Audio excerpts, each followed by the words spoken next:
महाराष्ट्र आणि मध्य प्रदेश राज्याच्या बॉर्डरवर रावेर तालुक्यातील खानापूर आणि मुक्ताईनगर तालुक्यातील पिंपरी पंचम जो की पूर्वीचा पुरनाड असे 2 चेकपोस्ट आहेत। या दोघा आरटीओ चेकपोस्ट वरून मध्य प्रदेश राज्यातून बरानपूर मार्गे शनिवार सायंकाळ ते सोमवार पहाटेपर्यंत, रावेर व सावदा त्याप्रमाणे बरानपूर इच्छापूर मार्गे बुधवार सायंकाळ ते गुरुवार पहाटे 5 वाजेपर्यंत म्हशी व इतर गुरांची मालवाहू आयशर व इतर वाहनांद्वारे नियमित सर्रास वाहतूक सुरू आहे।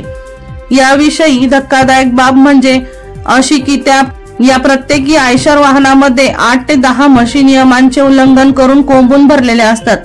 परंतु अशा माल वाहतूक करणाऱ्या वाहनाचे आरटीओ विभागाकडून कायम अगर तात्पुरते म्हशी वाहतुकीचे परमिट परवाना आहे का याची कोणतीही तपासणी केली जात नाही। यासाठी आरटीओ तपासणी नाक्यावर टोल काट्यावरून आलेले वाहन हे आरटीओ चेकपोस्टच्या बाहेर एका बाजूला उभे केले जाते व वाहनातील एक व्यक्ती आरटीओ ऑफिसला जाऊन 500 रुपये एंट्री देऊन येतो। या 500 रुपयाची कमाल अशी की संबंधित वाहनाच्या कागदपत्रांची पडताळणी होत नसते आणि वाहन पुढील खामगाव साठी पुरनाड फाट्याकडे मार्गस्थ होते।